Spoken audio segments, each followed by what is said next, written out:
안녕하세요. 노동법의 노동법의 정석 정석 임놈. 고놈입니다.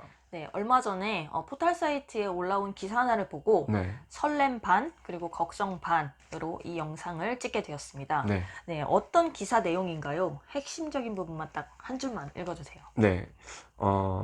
대한변협은 법조 유사직역 통폐합 축소에 대한 정부의 결단을 시급히 촉구하는 바이며 이를 위한 관련 협의체 구성 및 심포지엄 개최를 제안한다고 했습니다.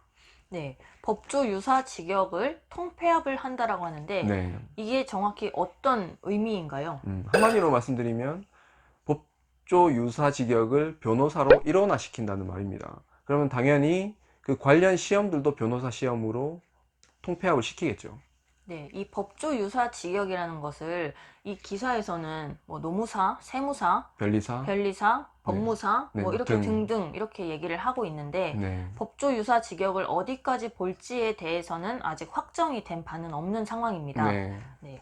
그런데 이런 얘기가 과거에도 나왔다가 다시 들어갔거든요. 네, 그런데 지금도 다시 나왔어요. 네, 네, 그런데 이게 다시 또 들어가려나? 라고 생각을 해보면은 네, 과거와는 조금 다른 점이 네, 있거든요. 네, 네, 맞습니다. 어떤 점이 다른가요? 우선은 변호사 협회에서 적극적으로 제안을 하고 있다. 네, 이게 첫 번째 다른 점이고요. 네. 두 번째는 그 제안을 함에 있어서 법조 유사직역인 뭐 노무사나 변리사나 뭐 세무사 등 여기도 같이 협의체를 구성을 해서 같이 얘기를 해야 된다. 네. 네, 이 부분을 언급을 하고 있기 때문에 좀 네. 다르지 않을까라고 생각을 합니다. 네, 변협에서 이 협의체를 구성해서 논의를 하자라고 했는데 네, 그 협의체 구성 주체를 정부랑 스쿨. 로스쿨이랑 뭐 대한변협이랑 그다음에 법조유사직역협회라고 해서 그쵸. 농사협회, 뭐 노무사협회, 세무사협회, 예, 변리사협회 뭐 등등이 있겠죠. 이런 협회들하고도 같이 논의를 해야 네, 된다라고 이렇게 나왔다라는 거죠. 그쵸. 네, 그러면 여기서 의문이 드실 수가 있습니다. 네, 갑자기 왜 통폐합을 하자라고 하지? 라고 이렇게 생각이 드실 수가 있는데요. 네. 네, 표면상으로 대한변협이 얘기하고 있는 통폐합의 그 원인은 뭔가요? 결국은 변호사 숫자를 줄이자는 겁니다. 그러면 의문이 들 수가 있겠죠.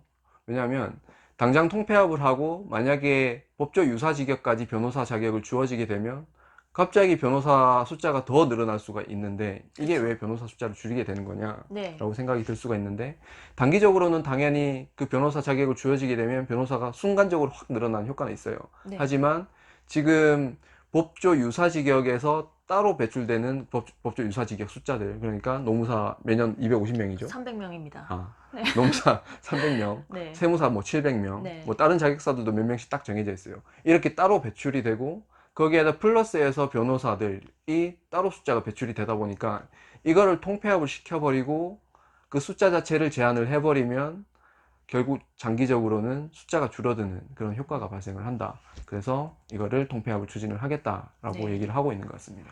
네, 그러면 이 통폐합이 실제로 진행이 되었을 때 네, 저희가 노무사라는 자격증으로 일을 하는 사람들이잖아요. 그쵸. 그렇다 보니까 이 노무사에게 어떤 영향을 미칠 것인가에 네, 대해서 생각을 안 해볼 수가 없습니다. 네네. 네, 어떤 영향을 미칠지에 대해서 저희가 단기적으로, 그 다음에 장기적으로 어떤 영향이 올까 네, 생각을 해봤는데요. 네, 그 전제가 되는 부분이 하나가 있어요. 네, 뭐냐면 변호사 자격증을 그러니까 소송 대리권을 노무사에게 준다라는 점이거든요. 그쵸. 이 소송 대리권이 노무사한테 반드시 주어지는 건가요? 이렇게 통폐합을 하게 되면? 그거는 확정은 안 되었습니다. 네. 그게 확정이 안 되었다는 거는 변호사협회가 이번에 제안을 하면서 어, 유사직역에 어떤 권리를 부여를 할지, 그리고 변호사와 유사직역 간 어떻게 업무 조율을 할지의 부분에 대해서도 대화를 하자, 이렇게 제안을 하고 있기 때문에 네. 그건 확정이 되지는 않았지만 이제 제 개인적인 생각으로는 변호사 협회에서 이렇게 제안을 해온 것 자체가 적어도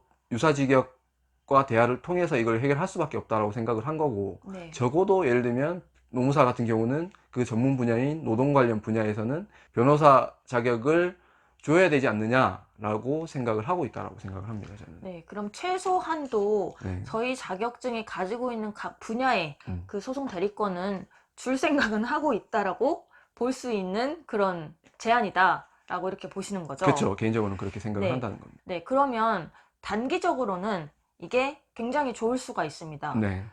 단기적으로는 노무사 자격증을 가지고 있는 사람에게 이러한 소송 대리권이든 아니면 변호사 자격증이든 주어진다라는 네, 거잖아요. 맞습니다. 그러면 실제로 이 노무사들이 일을 할 때 음, 한계점을 느끼는 부분이 분명히 있어요. 네, 예를 들면은 노무사 같은 경우에는 노동 분쟁이 발생을 했을 때 노동청이라든지 노동위원회라든지 이런 행정기관을 통해서 진행을 하잖아요. 그렇죠. 거기서는 대리권이 있죠. 그런데 만약에 노동 분쟁이 이 행정기관 안에서 끝나지 않을 경우에 그렇죠. 사법기관인 법원으로 갈 수밖에 없거든요. 네, 네, 이럴 경우에는 노무사 같은 경우에 소송 대리권이 없기 때문에 그 의뢰인들은 새로 이제 변호사를 고용을 해야 되는 거죠. 그렇죠. 새로 의뢰를 하던가 음, 아니면은 그 노무사가 알고 있는 이렇게 협업을 하고 있는 변호사와 같이 이렇게 일을 그렇죠. 협업을 진행을, 하든지. 네, 네, 진행을 한다던가 이럴 경우인데요. 네, 그렇기 때문에 일을 할 때 이런 점에서 한계점을 가지고 있다가 네. 변호사 자격증이 주어진다면 어찌 보면은 이런 한계를 느끼고 있는 노무사들한테는 기회가 될 수 있다라고 이렇게 생각이 듭니다. 그렇죠. 당장 뭐 꼭 소송뿐만 아니더라도 노동청 내부에서도 네. 노동관계 법령 자체가 대부분이 형사사건이다 보니까 네네. 이게 고소 고발까지 이어지게 되면 노무사가 공식적으로는 대리를 할 수 없는 그런 상황이 발생을 하기도 하니까요. 네. 이 부분에 대해서는 또 이슈가 있긴 한데 네. 네, 지금은 넘어가겠습니다. 네. 네, 그러면 장기적으로 본다면은 어떤 영향이 올까라고 한번 보면요. 네. 일단은 변호사라고 하더라도 노무사의 모든 일을 할 수 있는 건 아니거든요. 그렇죠. 노무사만 할 수 있는 업역이 또 따로 있고 네. 세무사만 할 수 있는 영역이 또 따로 이렇게 있는 걸로 알고 있는데 네. 지금 같은 경우에는 노무사만 할 수 있는 영역에서는 변호사가 일을 할 수 없다 보니까 그렇죠. 노무사 간의 그 경쟁이라고도 볼 수가 있습니다. 네. 그런데 만약에 통폐합을 해버리면 이런 업역도 전체적으로 다 할 수 있게끔 통폐합이 될 거란 말이죠. 그렇죠. 네, 맞습니다. 그러면은 결국에는 전문 자격증별로의 그런 경쟁이 아니라 다 개별 경쟁이 들어가는 거죠. 그렇죠. 맞습니다.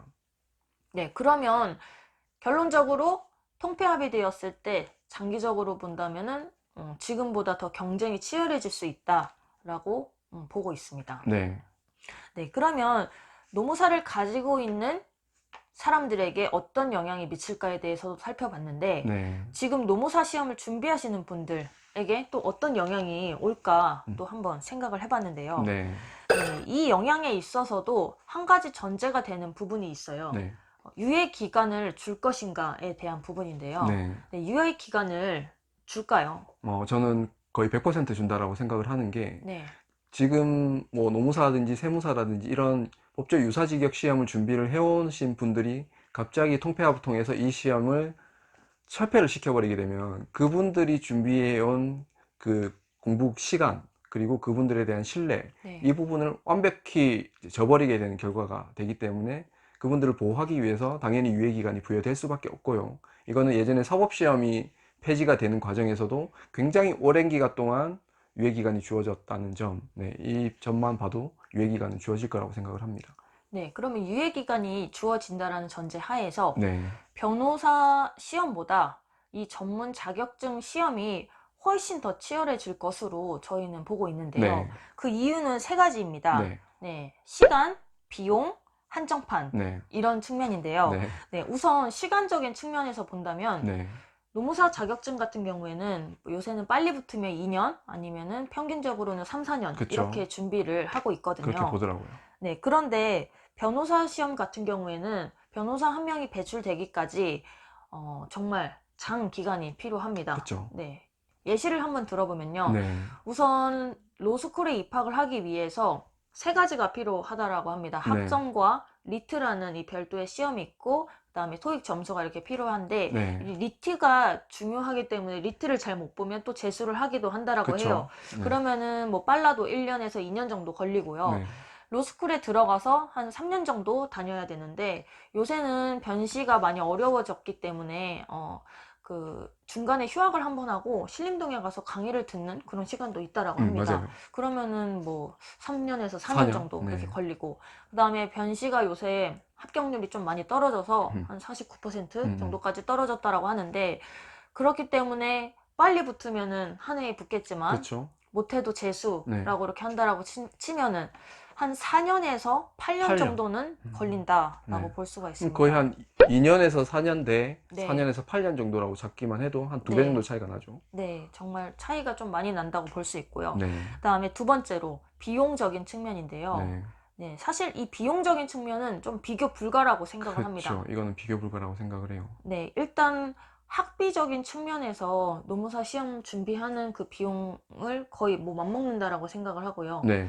로스쿨을 다니는 동안 뭐 생활비도 있겠고, 기타 부대 비용? 네, 부대 비용도 많이 들고 네. 하다 보니까 비용적인 측면은 정말 네, 비교 불가죠. 네. 네, 세 번째로는 한정판적인 측면인데요. 네. 이건 무슨 얘기인가요?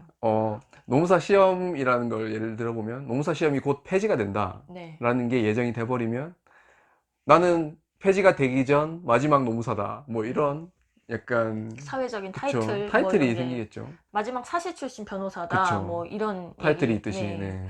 네, 그래서 이 세 가지 이유 때문에 노무사뿐만 아니라 기타 전문 자격증의 그런 경쟁률이 굉장히 빡세질 거라고 보고 있습니다. 네. 네, 그럼 저희가 이 영상을 통해서 결론적으로 뭘 말하고 싶은가? 네. 뭔가요? 한마디로 말씀드리면 지금 노무사 시험을 준비하고 계신 분들은 빨리 합격을 하셔야 된다. 네. 이런 동기부여를 해드리기 위해서 이 영상을 찍고 있습니다. 네, 뭐 노무사뿐만 아니라 기타 전문 자격증에게도 해당이 되는 이야기겠죠. 네. 네, 그리고 저희가 마지막으로 또 하나 드리고 싶은 말씀이 있는데요. 네. 저희가 이 영상을 찍음으로 인해서 지금 로스쿨을 다니시는 분들 아니면 로스쿨 입학을 희망하시는 분들에게 어떤 불안감을 조성하는 그런 영상이 되지 않기를 바라고요. 네. 저희 영상을 보시는 주 시청자분들이 노무사 자격증을 준비를 하시려는 분들이 꽤 많은 걸로 알고 있다 보니까 공부 자극 영상 혹은 동기부여 영상, 노무사 자격증을 빨리 따고 나와서 노무사가 되어야겠다, 뭐 이런 동기부여가 됐으면 하는 마음으로 이 영상을 찍습니다. 네. 구독과 좋아요. 감사합니다. 감사합니다.